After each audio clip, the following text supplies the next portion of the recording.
туған сен кесірінен ажырасып деп айтты ма? Оны кім сотталушы айтып отыр ма? Оны кім естіді ма? Берденов мырза. Арасы жақын ба еді? Айқайлаған кезде? Ол кісі есін біліп жатқан жоқ қой, андай не болып жатыр. Еститіндер расстояниеда ғой. Оның состояниесін білмей ғой қандай. Айқайлап жатқан кезде сіз Берденовтың қасында болдыңыз ба? Иә. Ішінде светін жағып, телефонмен сөйлесіп қойды, мына телефон ұстайды. Сол кезде бір енді қандай да бір бұл кісінің жай күйін, настроение дейді ғой. Ондайын сезе алдыңыз ба? Енді ондайын байқаған жоқ. Не қарап, настроениесі бар ма жоқ ондай. Адам жүріп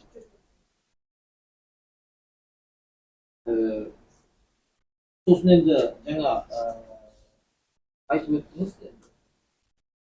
жәбірленуші Берденовның қасына бардыңыз, өзіңіздің жаңағы безуқат дегенде өзіңіздің киіміңізді соны қойдық дедіңіз де басына. Себебі басқа нәрсе таба алмадық бұл жерде жаңағы басыма қойыңдар деген кезде дедіңіз. Сонда сізден басқа сол жердегі біреулер басына қоятын бір нәрсе табыңдар деп айтты ма? Сол жерін анықтап жіберіңізші. Я сөйтіп айттым, кім айтқанын білмеймін, басы бүйтіп қоймасын, бірдеңе қойыңдар деп. Адамдар болды ғой мына жерде. Сіздер барғанда уже Берденов мырзаның қасында адамдар бар ма еді?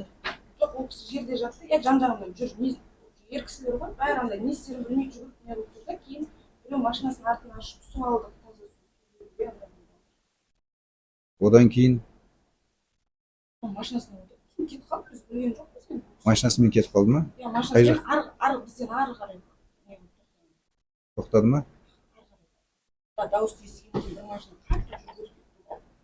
Одан кейін сол атып кетіп қалды, ойладым, бұл кісі де білген жоқпыз.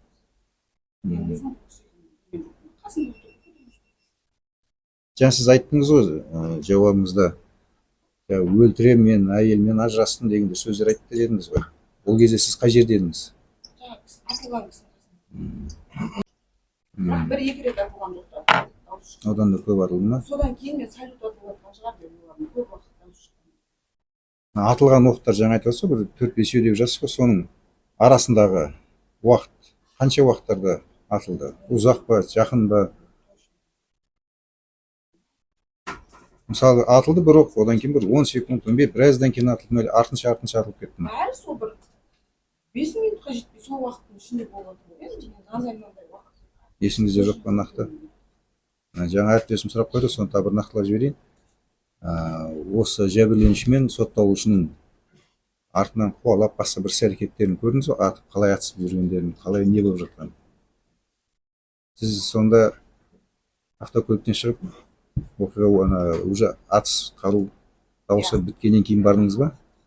Бірінші сіз бардыңыз ба, құрбыңыз барды ма? Сіз бардыңыз ба? Жәбірленушіге бардым дедіңіз ба? Жерде жатқан. Ана сотталушының қасына барып көрдіңіз ба?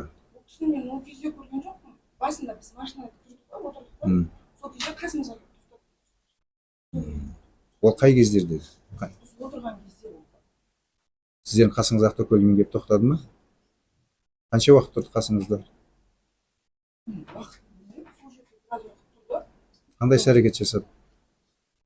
Отырды машинасында сыртқа шығып, ар жағына, напротивтағы бір здание тұр ғой, сол жерлерде газондарда жүріп, телефонмен сөйлесіп, сол жерлерде жүрді.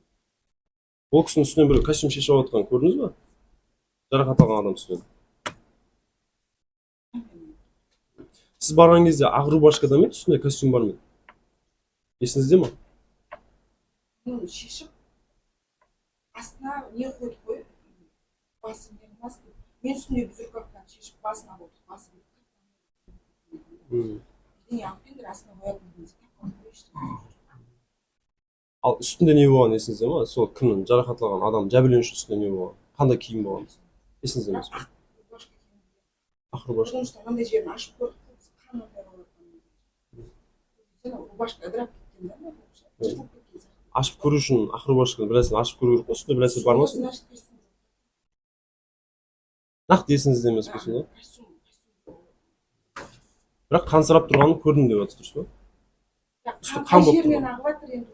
Қай жерінен ағып жатыр екен сол кезде қан? Ағып жатқан жоқ, прям қай жері бар, жерде жатыр ғой енді, микроб не тимесін.